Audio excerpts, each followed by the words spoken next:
잔치에 오신 여러분들을 주님의 이름으로 환영하고 축복합니다. 예전에도 명절이 되면 시골에 계시는 부모님들을 찾아오겠다는 자녀들에게 부모님들은 손사래를 쳤습니다. 먼 길을 뭐하러 오려고 하느냐고, 교통사고 나면 어떻게 하냐고 말리면서 말입니다. 하지만 속마음은 그렇지 않았죠. 1년에 몇 차례 보지도 못하는 자녀와 손주들이 얼마나 보고 싶으셨겠습니까? 하지만 요즘엔 이 말이 진심이 되어가고 있다고 합니다. 하도 확진자가 늘어나니까 아예 자녀들도 오지 못하게 하는 부모님들도 늘어나고 있다고 하죠. 이런 뉴스를 들을 때마다 참 가슴이 아파옵니다. 이때도 언젠가는 지나가겠지만 우리 모두 슬프고 힘든 시대를 보내고 있습니다. 그래도 이런 위기 속에서 이런저런 모양으로 가족들이 모일 때 어렵게 모이는 만큼 풍성한 사랑의 나눔이 여러분들 가족 모임 가운데에 넘치게 되시기를 예수님의 이름으로 축복합니다. 저는 오늘 말씀을 묵상하면서 이번 명절에 어울릴 만한 본문이구나 이런 생각을 했습니다. 먼저 우리는 그리스도 안에서 한 가족임을 잊어서는 안 됩니다. 12절을 현대인의 성경으로 이렇게 번역합니다. 여러분은 하나님이 택하신 사랑받는 거룩한 사람들입니다. 여러분들도 아시다시피 예수님의 가정은 아버님이 없는 결손 가정이었습니다. 어머니 마리아는 예수님의 비밀을 알고 있었지만 예수님의 동생들은 예수님의 비밀을 알지 못했기 때문에 예수님이 공생애를 위해서 집을 뛰쳐 나갔을 때에 그 가정은 깨어진 가정이 되어버리고 말았습니다. 상처 입은 가정이 되어버리고 말았던 것이죠. 예수님의 가정이 언제 온전히 회복되어지고 하나가 되어졌습니까? 어머니 마리아와 동생들에게 성령이 부어지고 나서 그들 안에 성령님께서 믿음을 주셨을 때에 그 믿음으로 말미암아 가정이 하나가 되고 화목을 회복할 수 있었던 것입니다. 우리가 명절에 모일 때마다 가정 예배를 드리는 이유가 있습니다. 그것은 우리가 누구를 중심으로 인해서 하나 되는가 하는 것을 확인하는 시간이기 때문에 그렇습니다. 우리를 하나 되게 하는 근본이 무엇인가를 재확인하는 시간인 것이죠. 믿음이 우리 가족을 묶어주는 유일한 끈이 되어야 합니다. 형식적인 믿음, 의지적인 믿음이 아니라 성령님이 우리의 영혼을 하나로 묶어주는 그러한 예배를 드리시기를 축복합니다. 축복합니다. 그 다음에 바울은 우리가 입어야 할 옷을 말하고 있습니다. 예전엔 명절에 새 옷을 갈아입고 인사를 올리러 가고는 하지 않았습니까? 아이들이 이런 명절이 되어야만 새 옷을 얻어 입을 수 있었기 때문에 기대를 잔뜩 하고 기다리는 명절이기도 했습니다.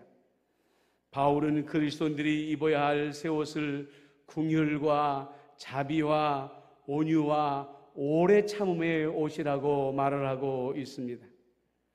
저는 이 옷을 둘로 나누어 볼 수 있다고 생각합니다. 첫째는 긍휼과 자비의 옷입니다. 우리는 지금 그렇지 않아도 험한 세상에 코로나19가 닥침으로 말미암아 더 험하고 힘든 삶을 살아가고 있습니다. 자녀나 형제들 중에서는 그래도 이 난국을 그런대로 잘 헤쳐나가는 자녀들도 있지만 반면에 그렇지 못한 사람들도 있습니다. 지금 이 사람들에게 필요한 것이 무엇일까요? 바로 긍휼과 자비인 것입니다.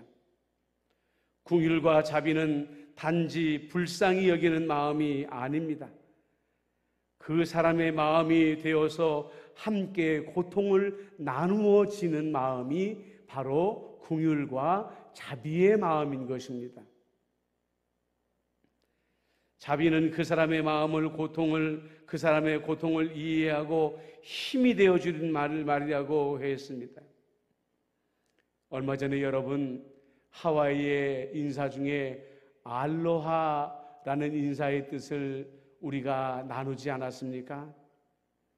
하와이의 인사말 중에 알로라는 것은 함께 나눈다라는 뜻을 가지고 있다고 말씀을 드렸습니다. 하는 생명의 숨결을 의미한다고 했죠.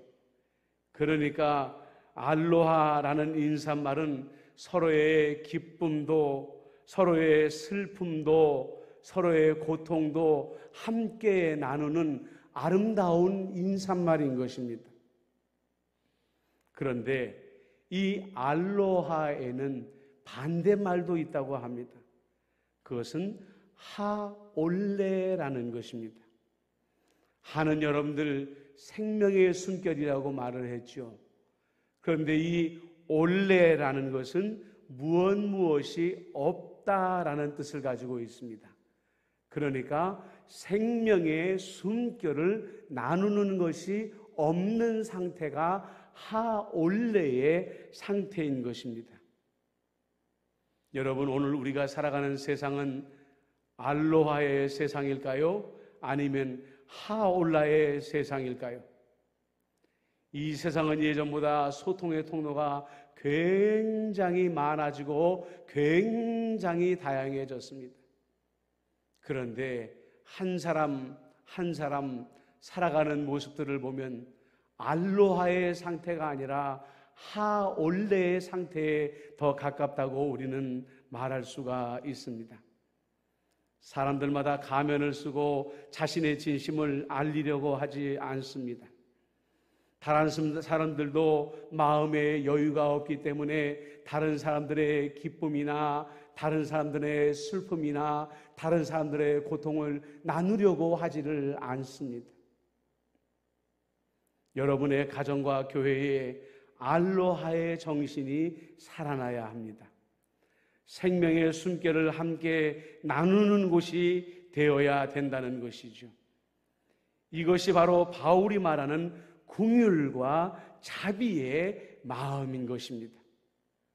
슬픔도 함께 나누고 기쁨도 함께 나누고 고통도 함께 나누는 행복한 시간이 될 때에 우리는 알로하의 시간을 경험하게 되는 것입니다.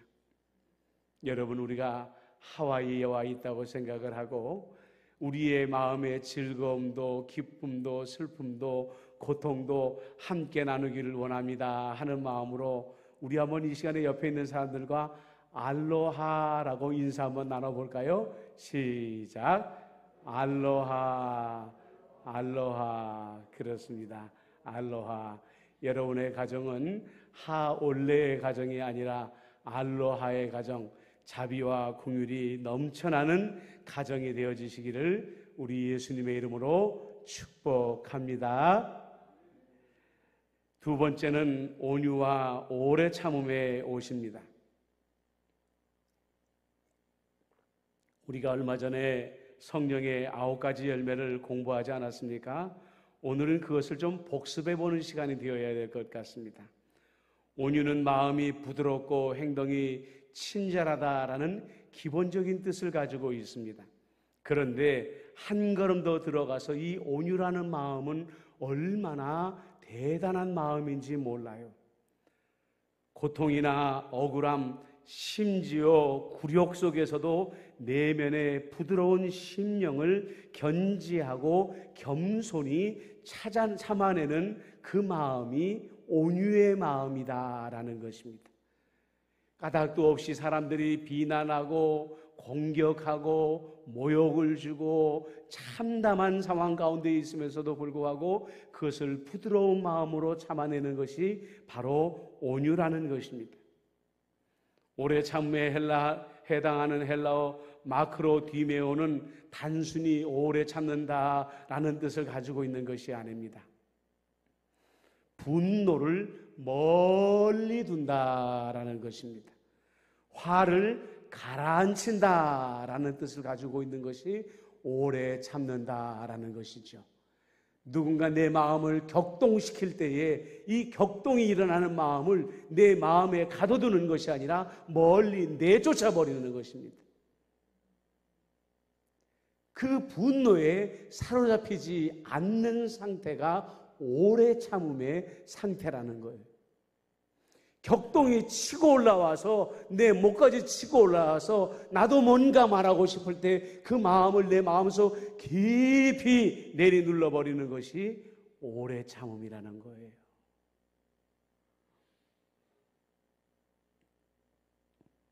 여러분, 애증이라는 말을 언젠가도 여러분들에게 드렸죠. 애증이라는 말은 동전의 양면과도 같은 말입니다. 한쪽에는 사랑의 마음이 있고 한쪽에는 증오의 마음이 동시에 존재하는 아주 복잡한 감정입니다. 그런데 우리와 별로 관계가 없고 관계가 먼 사람들에게 애증의 마음을 갖는 사람들은 없지요. 나와 관계가 가까운 사람들에게 애증의 감정을 가지게 되는 것입니다. 한 가족 안에 그리고 한 형제들끼리라도 애증의 관계를 가지고 살아가는 사람들이 있습니다. 한 형제로 묶여 있기에 한 핏줄이라는 것은 인정하지만 그 마음의 상처와 분노를 동시에 가지고 살아가는 사람들입니다. 바울은 이런 사람들에게 오늘 옷을 갈아입어라 이렇게 말씀을 하고 있는 것입니다. 어떤 옷이라고요? 온유의 옷입니다. 오래 참음의 옷입니다. 이 옷은 상대방이 자신의 잘못을 깨달을 때 갈아입는 옷이 아닙니다.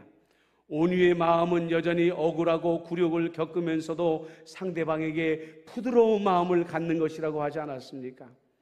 오래 참음도 당장의 상대방의 무례함 때문에 화가 나지만 분노를 멀리 밀어내 버리는 것이라고 말하지 않았습니까? 예수님께서 십자가에 벌거벗은 채로 있었습니다. 그때 예수님께서 입고 있었던 옷이 바로 온유의 옷이었고 오래 참음의 옷이었던 것입니다. 그 옷이 바로 예수님의 수치를 가려주고 있었던 것이죠. 예수님은 못 박는 자들에게 온유하셨습니다. 자기들 채찍질을 하는 자들에게 오래 참으셨습니다. 그러므로 우리에게 온유와 오래 참음의 진정한 본이 되어 주셨던 것이죠. 오랜만에 한자리에 모이면 묵었던 감정들이 잘못 삐져나오는 경우가 있습니다. 누군가 말을 실수할 때도 있는 것이죠. 그 순간에 누구든지 예수를 잘 믿는 사람이 이 온유와 오래 참음의 옷을 빨리 갈아입으면 다툼의 소지가 가라앉게 되는 것입니다. 하올레의 상태가 아니라 알로하의 상태가 되어지는 것이죠. 이런 사람을 성경에서는 화목하게 하는 사람이라고 말합니다. 가정에만 필요한 것이 아닙니다. 교회 안에서도 세상 속에서 분쟁의 분위기가 있을 때 온유와 오래 참음의 옷을 입고 화목하게 하는 사람이 있으면 그 공동체는 그만큼 행복하게 되는 것이죠. 미국의 한 부부의 이야기를 여러분들에게 들려드리려고 합니다. 조와 에일이라는 부부는 결혼해서 초기에는 행복한 삶을 살았습니다.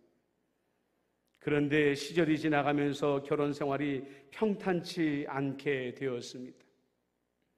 서로에게 말 한마디도 건네지 않고 냉랭한 부부 생활을 이어왔다고 합니다.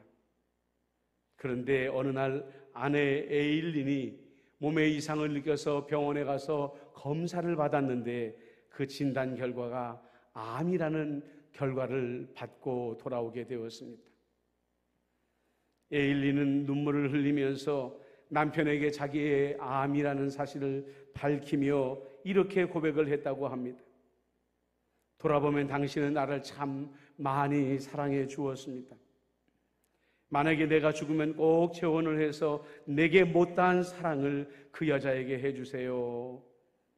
이렇게 말하면서 이어서 그녀는 결혼 생활 동안 남편 조에게 사랑을 받았던 수많은 기억과 순간순간 고마웠던 긍정적인 일들을 생각해내면서 말을 이어갔다고 합니다. 아, 내 남편과 나 사이에 이렇게 나쁜 일들만 있었던 것이 아니었구나. 이렇게 고맙고 이렇게 좋았던 기억들도 많이 있었구나 하는 것을 떠올리면서 대화를 나누었다는 거죠. 남편 조 역시도 아내 에일린에게 고마웠던 일들을 고백했습니다. 지난 세월 그들이 사실은 서로를 얼마나 사랑했는지 두 사람 사이의 유대감이 완전히 회복되어지는 시간이 되었다고 합니다. 앞으로 함께 할 수 있는 시간이 얼마 남았을지 모르지만 살아있는 시간 동안 오로지 서로만을 사랑하기로 약속을 했다는 거예요. 그런데 얼마 지나서 에일리는 몇 차례의 검사를 더 받았는데 도무지 믿을 수 없는 일이 자기 몸에 일어났다는 것을 알게 되었다고 합니다. 생명을 위협하던 그 많던 암세포가 씻은 듯이 사라져버리고 말았다는 거예요. 물론 이런 일은 매번 우리에게 일어나는 일은 아닙니다. 우리 예수님께서 온유와 오래 참음의 소중함을 우리에게 가르쳐 주시기 위해서 이 가정에게만 특별히 베풀어 주신 은혜일지도 모르겠습니다. 사랑하는 성도 여러분, 오늘 이제 우리는 추석 명절을 연휴를 시작하게 됩니다. 말씀을 정리합니다. 이번 명절에 우리의 가정의 중심은 믿음에 서 있음을 가정예배를 통해서 꼭 다시 확인하십시오. 자비와 긍휼로 서로 소통하십시오. 온유와 오래 참음으로 서로 용서하고 하나 되십시오. 주님의 은혜가 풍성한 명절이 될 줄로 믿습니다. 기도하겠습니다. 사랑과 은혜가 많으신 아버지 하나님, 추석이라는 좋은 명절을 우리에게 주시지만 오늘 하루는 아주 어려운 환경 가운데 우리가 모일 수밖에 없습니다. 그러나 어려운 가운데 모일 때에 우리의 가정의 모임이 알로하의 모임이 되어질 수 있도록 은혜를 베풀어 주옵소서. 아버지 하나님, 그동안에 우리가 어떤 옷을 입고 살았든지 간에 자비와 긍휼의 옷으로 갈아입게 하여 주시옵시고 온유와 오래 참음의 옷으로 갈아입게 하여 주심으로 말미암아 진정으로 우리 가정이 예수님을 믿는 믿음 안에서 가정예배로 하나가 되게 하여 주시옵시고 자비와 긍휼로 서로 소통하게 하여 주시옵시며 온유와 오래 참음으로 서로 용서하고 하나 되어지는 가정이 되어줄 수 있도록 하나님 아버지 역사하여 주옵소서. 주님의 은혜가 차고 넘치는 축복의 명절이 되어줄 수 있도록 은혜를 베풀어 주옵소서. 예수님의 이름으로 기도드리옵나이다. 아멘.